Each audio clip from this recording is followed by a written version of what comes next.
donc qui sera là en tant qu'animatrice, et moi-même, donc François Poiret. Donc ce soir, on a le privilège et l'honneur de recevoir Monsieur Jean-Marc Pilorget. Tu connais un petit peu Monsieur Jean-Marc Pilorget, Christine? Oui, oui, je le connais un petit peu, oui. D'accord. Hein, je sais qu'il a joué pendant 12 ans au PSG, déjà. Mmh. Hein, c'est un des joueurs qui a joué le plus longtemps. Hein. Il a eu 2 saisons, il était blessé suite à un accident de voiture, donc il n'avait pas trop joué. Mais en 86, c'est le seul avec Joël Batz à avoir joué tous les matchs. Hein, D'accord. Donc non, c'était un joueur, il a resté longtemps. Donc on va l'accueillir ce soir. Excuse-moi de te couper, Christine.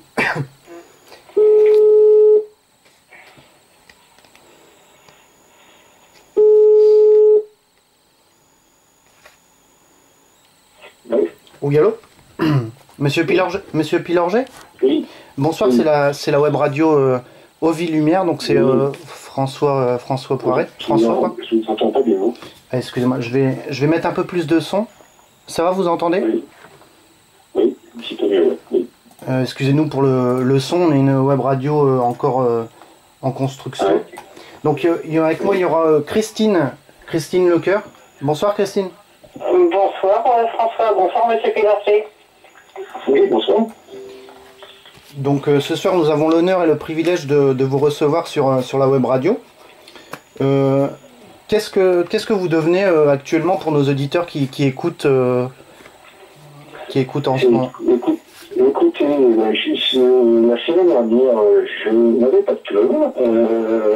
La saison d'avant, j'étais l'entraîneur de la Escale, un club qui était redescendu, enfin un club du CFA. On avait fait un bon parcours en Coupe de France en faisant un quart de finale avec l'équipe de CFA, voilà. Et puis voilà, la saison dernière, malheureusement, j'ai pas retrouvé de club puisque voilà, Escale a déposé le bilan. Il est reparti très bas, donc je suis parti. Et malheureusement, je n'ai pas retrouvé de club. Et là, depuis jeudi, j'ai signé à l'étoile sportive de Fréjus-Saint-Raphaël, le club de national. Voilà. D'accord. Et qu'est-ce que vous pouvez nous dire un peu du club de Fréjus, du projet un petit peu aussi? Ouais, c'est un club qui est depuis un petit moment national, voilà, qui a des ambitions depuis quelques années d'essayer de monter en Ligue 2. Voilà, il y a 2 ans, c'était pas très loin. Voilà, ça va encore avec l'ambition la saison prochaine, même s'il y a aujourd'hui pas mal de départs et j'ai une équipe à construire. Voilà. Et Vous l'avez déjà gagné cette équipe? Ah oui, il y a très En longtemps. 94, Oui. J'étais un jeune entraîneur à l'époque. Voilà. Oui, j'ai entraîné, en fait, parce que Fréjus Saint-Raphaël, maintenant les 2 clubs ont fusionné, et j'ai entraîné les 2 clubs. J'ai entraîné Saint-Raphaël et Fréjus. Tout à fait. Voilà. Mais il y a très longtemps. Et justement, en plus, vous êtes un des joueurs, le joueur le plus capé de l'histoire du Paris Saint-Germain. Vous avez le bonjour aussi de monsieur aussi Patrice Marquet, qui est consultant chez nous. Donc il vous passe le bonsoir. Il n'a pas pu se libérer, mais il vous passe le bonsoir et un grand bonsoir. C'est gentil, une transmettrai les amitiés. Merci. Sinon, on va parler un petit peu du Paris Saint-Germain. Donc vous avez 435 apparitions, c'est énorme, hein, c'est vraiment le plus capé. Donc avec 17 buts, qu'est-ce que vous pouvez nous dire un petit peu de la saison du Paris Saint-Germain, de cette saison? De cette saison, ça a été peut-être un peu plus compliqué que la saison d'avant. Je dirais au niveau de la qualité du jeu pendant un certain temps, début de saison surtout. L'équipe a eu un peu plus de mal à se mettre en place. Fallait pas oublier qu'il y avait beaucoup de garçons qui avaient une préparation un peu tronquée. Laurent a eu des joueurs qui sont revenus au compte-gouttes. Donc moi, c'est pas une surprise pour moi. Maintenant, voilà, ils ont réalisé un exploit. Je veux dire, quadruplé. Encore que la première coupe en début de saison, pour moi, est anecdotique. Mais bon, gagner la coupe, le championnat, la coupe de France, la coupe de la Ligue, c'est remarquable, quoi. C'est remarquable. Voilà, c'est le travail du staff important parce que bon, je pense qu'ils ont été quand même beaucoup critiqués cette année. Voilà, et bon, le résultat, et voilà, c'est le résultat qui compte, le résultat est là. Maintenant, je crois qu'au niveau de l'Europe, et, ben, il y a des progrès, mais pour être champion d'Europe, je pense que il faut mettre un peu de temps, voilà, ça se construit, mais je pense qu'ils y arriveront, de toute façon, ils y arriveront.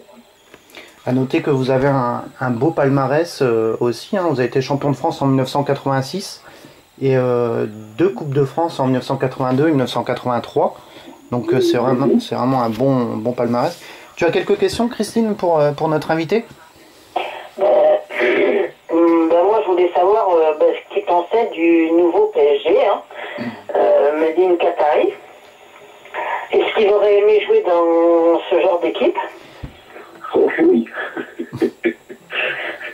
Bien sûr que oui, bien sûr que oui. Bien sûr que oui, parce que c'est une équipe qui est amenée à gagner beaucoup de titres. Voilà. Moi, j'ai fait partie d'une génération. Voilà, c'était le début du PSG, quoi. Je veux dire, voilà, comme vous l'avez dit, j'ai gagné un titre de champion de Coupe de France, mais c'était le début, quoi. Je veux dire, voilà, donc c'est déjà bien. Mais oui, jouer dans cette équipe, bien sûr que j'aurais aimé ça. Qu'est-ce que je pense aujourd'hui des Qataris à la tête de ce club? Bah, je veux dire, je l'ai déjà dit, répété, enfin des gens qui sont capables d'amener Paris sur le toit de l'Europe. Donc, ouais, moi je reste un grand supporter de ce club. Et puis je trouve que ce que les Qataris font, enfin surtout l'affaire, Kadhafi, je trouve qu'il fait beaucoup de classe et beaucoup de discrétion, je dirais. Voilà, discrétion, voilà, il n'en fait pas trop, pourtant ils ont les moyens d'en faire des tonnes, mais ils n'en fait pas. Voilà, je crois qu'ils sont des gens ambitieux, qui ont envie de réussir, et c'est génial pour ce club, quoi. Et pour le football français, et pour le football français. Voilà. C'est vrai qu'à votre époque, le Paris Saint-Germain était plus vu comme une bande de potes qui jouaient ensemble. Bon, moi je me rappelle, j'ai été abonné de 80-90 à l'époque. Donc, bon, c'était une autre mentalité. Mais bon, je trouve que vous en sortiez très bien à l'époque déjà. Hein. Mais c'est vrai que maintenant, c'est un niveau au-dessus quand même. Oui, c'est vrai. Oui, il n'y a absolument rien à dire. Voilà. Aujourd'hui, on n'a jamais vu des joueurs de ce niveau-là dans ce club, quoi, je veux dire. De mon époque, oui, ils sortaient de temps en temps un grand joueur, comme ça fait, voilà, physique. Il y a eu quelques grands joueurs aussi, mais voilà, il y a énormément de grands joueurs. Voilà, mais après, moi, ce que je trouve remarquable, ce sont vraiment des grands professionnels, quoi, je veux dire. Voilà, ils sont venus pour gagner des titres. Voilà, on a l'impression que voilà, ils ont des challenges, ils se les mettent et ils sont là pour gagner, quoi. Voilà. Hier, ouais, vas-y, François. Excuse-moi. Hier, nous avons eu monsieur Daniel Echter sur la web radio. Il nous a dit que, en fait, pour gagner la Ligue des Champions, enfin, c'est pour lui, hein, bien entendu, pour gagner la Ligue des Champions, il faudrait changer de gardien. Il trouve que le gardien actuel n'est pas assez... est un bon gardien, hein, mais il n'est pas assez... On peut toujours faire mieux, je dirais, on peut toujours faire mieux. Et voilà, moi je pourrais dire, il faut une attaque un peu plus performante, par exemple, aussi. Voilà, mais c'est aléatoire de dire des choses comme ça. Bah, c'est un bon gardien, peut-être que rapidement il y aura un niveau plus fort. Oui, je trouve que ce garçon a sorti quand même des gros matchs cette année, et surtout dans une période où le PSG était en difficulté. Tout à fait. Et est-ce que vous pensez justement que Laurent Blanc peut être l'homme de... Enfin, il est l'homme de la situation, bien entendu, parce qu'il a quand même réalisé un triplé historique. Donc est-ce que vous pensez qu'il peut franchir le palier à gagner la Champions League prochainement ou dans 2 ans? Tout est possible, bien entendu, mais tout est possible. Je crois que ce qui me fait chez Laurent, c'est que voilà, même dans la tempête, il garde son calme. Après, il y a Henri qui est avec lui aussi. Mais bon, voilà, je reste persuadé. De toute façon, bon, aujourd'hui, le PSG est dans une mentalité entre guillemets différente. Il fait voir que voilà, on va commencer à rentrer comme dans les grands clubs, dans les Real Madrid. Carlo, il n'a pas entre guillemets été champion d'Europe, il n'a pas donné de titre et c'est fini. Voilà, donc on arrive dans la haute performance, ou si les gens ne sont pas hyper performants, ben on change. Quoi. Je veux dire, voilà, et Paris va rentrer dans cette catégorie de club où là, Laurent est encore sous contrat, voilà, est-ce qu'il va prolonger peut-être, et on a déjà un deal avec son président. Bah, si c'est pas mieux la saison prochaine, ça sera fini, quoi, voilà, mais c'était partie du jeu, quoi, je veux dire. D'accord. Christine? Ouais, moi je voudrais savoir qu'est-ce que vous pensez du fair play financier qui bloque exclusivement le PSG d'ailleurs.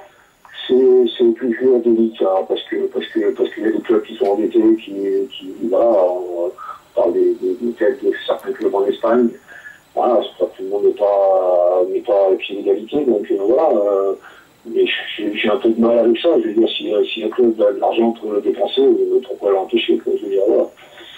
Bah oui, surtout que c'est quand même nous qui sommes pénalisés par rapport au recrutement. Oui, donc c'est un petit peu inadmissible quand même.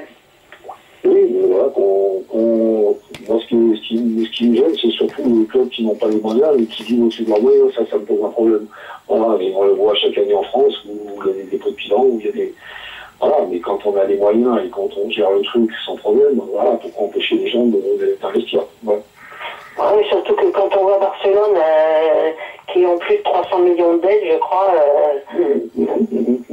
Tout à fait. Et on leur dit rien. On est d'accord. Bon, sinon, qu'est-ce que je voulais vous demander aussi oui, vas-y, le temps que je peaufine ma question, si tu veux, François. D'accord. Sinon, point de vue recrutement, c'est vrai que le PSG est vraiment freiné dans son élan. Vous serez recruteur du Paris Saint-Germain, vous prendrez quel joueur? Je prendrai, il y a tellement de profils qui est différent, mais je sais que je prendrai un joueur offensif au niveau côté gauche. Ça me paraît, pour moi, voilà, si j'avais un joueur à prendre, voilà, ça serait à ce poste-là. Voilà. Après, quel joueur, oui. ça, on peut discuter de plein de choses, mais voilà, à ce poste-là, je pense que voilà, il faut un joueur supérieur à ce qu'il y a aujourd'hui, quoi. Voilà.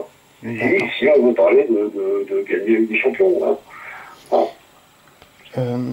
Il y a une question d'un auditeur là, de Jérôme. Qu'avez-vous pensé de la saison de Lucas Moura? Mais ça, un peu en dents de scie, mais c'est un jeune joueur. Par contre, moi je trouve que c'est un gamin qui est pétri de qualité, qui n'en fait peut-être pas assez. À savoir que quand ce garçon commence à prendre le ballon et dribbler, voilà, je trouve qu'il devrait en abuser un petit peu plus de ça, voilà. Il a du jeu un peu trop simple par moment, alors qu'il a du coffre physiquement, donc il est capable de répéter les efforts. Voilà, mais je pense qu'il devrait encore plus provoquer. C'est un provocateur incroyable avec ballon. Mais bon, je pense qu'il pourra en faire plus. D'accord. Ah, mais c'est un joueur en devenir. Hein. Je pense que voilà, il faut insister avec ce garçon. Parce que il a vraiment du talent. Et quels sont vos 3 joueurs préférés au Paris Saint-Germain? 3 joueurs préférés. Je vais être classique, je vais dire Ibra parce qu'il a un truc que les autres n'ont pas. Voilà, tout simplement. Je pense que quand il est sur le terrain, quand il est bien physiquement aussi, hein, voilà, des fois il est rentré, il n'était pas forcément bien. Mais je trouve que ce garçon, quand il est sur le terrain, il fait les autres en font meilleurs. Voilà, les autres joueurs essaient de se mettre au diapason et je trouve que le niveau de jeu des autres se rehausse. Voilà, ce garçon, voilà, voilà, je le trouve remarquable. Après, on n'aime pas. Voilà, c'est un garçon qui est peut-être, voilà, qui paraît être hautain, voilà, mais enfin, il assume complètement. Voilà, j'aime bien les gens qui assument. Et lui, il assume.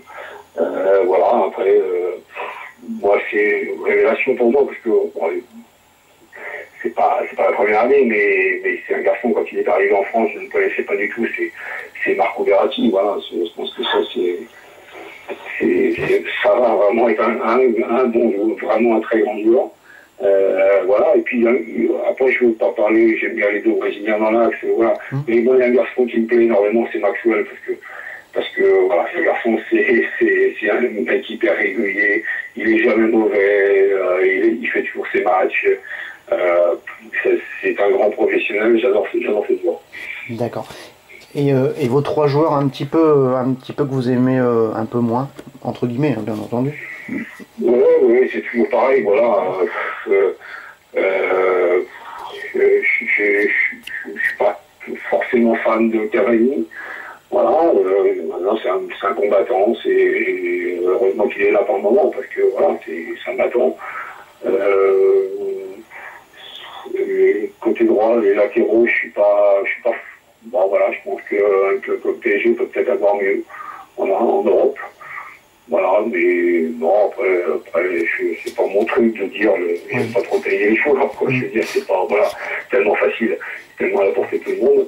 Voilà, mais je peux pas dire que honnêtement, voilà, si on me parle de Cavani, je dis, si vous voulez une Ligue des Champions, c'est un grand joueur, mais on doit trouver mieux, voilà. D'accord. Voilà. Et justement, là, j'ai une autre question d'un auditeur. Quelle est votre opinion, parce qu'on a parlé beaucoup d'Angel Di Maria. Qu'est-ce que vous pensez un petit peu de ce joueur? C'est un joueur avec un gros potentiel, hein, il s'est un peu perdu cette année. Voilà, on a eu l'impression que son choix la saison dernière, c'était de venir à Paris, et en fin de compte, il n'est pas venu. Est-ce que ce garçon viendra un jour à Paris? Je ne sais pas. Mais oui, c'est un garçon qui a un fort potentiel, un super pied gauche. Voilà, je pense que c'est un garçon qui doit marcher aussi à la confiance. Et aujourd'hui, je pense qu'il n'a pas beaucoup de confiance à Manchester. Et ses performances sont très moyennes, quoi. D'accord. Et est-ce que vous pensez qu'il est meilleur que Lavezzi? Footballistiquement, oui. Oui. Maintenant, Lavezzi, c'est un garçon qui donne tout sur un terrain quand il est là, quand il rentre. Voilà, mais Maria intrinsèquement footballeur, oui, c'est meilleur, oui. D'accord. Christine? Oui, déjà, je voulais parler complètement d'autre chose. Moi, je voulais savoir ce que vous pensiez du match de l'équipe de France de dimanche. Tout à fait. C'était... Moi, je pense que les gens sont un peu durs parce que ça a perdu, ça aurait pu être une rouge, parce que à 4-1, c'était quand même... ça sentait pas bon, quoi. Je veux dire, ils sont revenus à 4-3, bon, c'est une défaite, mais il ne faut pas oublier que les Belges sont une très très bonne équipe. Voilà, avec des grands joueurs, je pense que cette équipe de Belgique est supérieure à la nôtre. Oui. On a quand même des joueurs qui jouent dans des super grands clubs, hein, donc... Mais les Belges aussi. Les Belges aussi. Oui, c'est vrai. C'est vrai. Justement, on a une question encore d'un auditeur. Qu'est-ce que vous pensez de Paul Pogba? C'est la classe à l'état pur. Voilà, c'est un talent inné, quoi. Je veux dire, voilà, il a tout. Voilà, il a tout pour être un très grand joueur, quoi, dans le futur. Voilà, et puis je me rappelle avoir discuté un petit peu avec Pierre Monkowski, qui était son entraîneur en équipe de France des mois de je ne me rappelle plus quoi, quand ils ont fait des championnats du monde, je crois. Et qui me disait qu'au niveau de l'état d'esprit, c'était remarquable, quoi. Je veux dire, voilà, le gamin était déjà, il savait ce qu'il voulait, il savait où il voulait aller, voilà, pas de grosse tête, voilà, garçon sûr de lui, mais avec un gros mental et un état d'esprit vraiment génial, après ce qu'on m'avait dit, quoi. Voilà. D'accord. Ouais. Moi, j'aimerais aussi vous poser une question.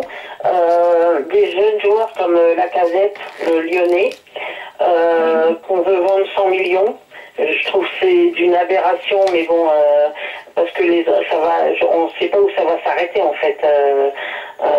Oui, mais bon, vous savez, quand on veut pas vendre un joueur, on met un prix énorme pour pas le vendre. Quoi. Je veux dire, voilà, est-ce que c'est sa valeur? Ah, certainement pas. Certainement pas, mais bon, François Rolla, ça t'a envie de le vendre. Et voilà, ça va en décourager beaucoup, je pense. Oui, mais est-ce que ça risque pas à lui qu'il prenne la grosse tête, quoi? Non, je crois pas. Je pense pas que ce soit... non, parce que... Non, honnêtement, non. J'ai pas l'impression que ce garçon soit... Quand on voit toute sa saison, j'ai pas l'impression que ce soit ce style de joueur. Voilà, qui soit capable de disjoncter. Non, je pense pas. Parce que c'est vrai qu'on entend beaucoup autour de nous maintenant, mais l'argent qu'il y a dans le football, mais c'est une horreur quoi, par rapport à ce qui se passait il y a 20 ans en arrière. Oui. C'est fou quoi. Il y a des gens qui galèrent, qui font des... Je suis d'accord. Justement, monsieur... Je suis d'accord, je suis complètement d'accord avec vous. Moi, juste une petite chose, c'est que je me rappelle avoir discuté avec à mon époque, quand je jouais dans les années 70 jusqu'à 90, voilà, avoir discuté avec des joueurs de l'époque de 58, qui trouvaient aberrant déjà les salaires qu'on avait nous. Voilà, qui n'avaient absolument rien à voir avec ce qui se fait aujourd'hui. Mais bon, moi, ce que je veux dire, c'est que voilà, le football génère quand même beaucoup d'argent.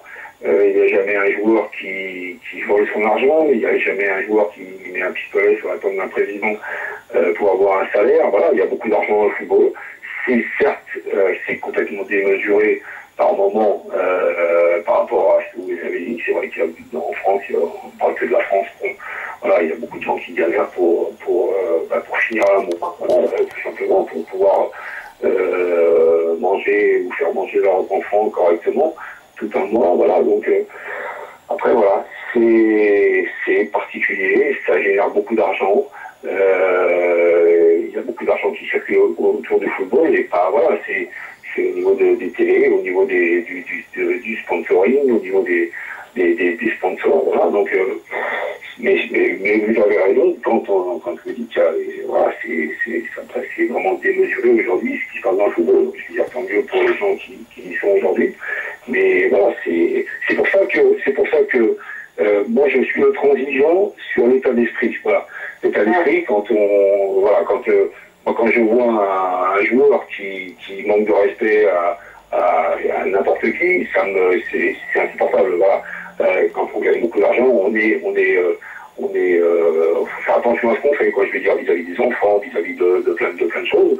Voilà, et on doit être, voilà, des exemples, voilà. Ces joueurs sont des exemples pour la jeunesse. Et voilà, faut faire attention, voilà. Ils ont beaucoup il y en a, en tout cas, qui ont beaucoup de choses à apprendre. Voilà, pour être des images pour notre jeunesse. Parce que voilà, parce qu'ils gagnent beaucoup d'argent et que c'est difficile pour les autres à en gagner dans la vie normale. Tout à fait.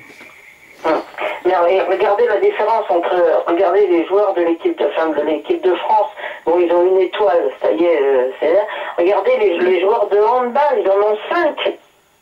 Ils en ont 5 étoiles.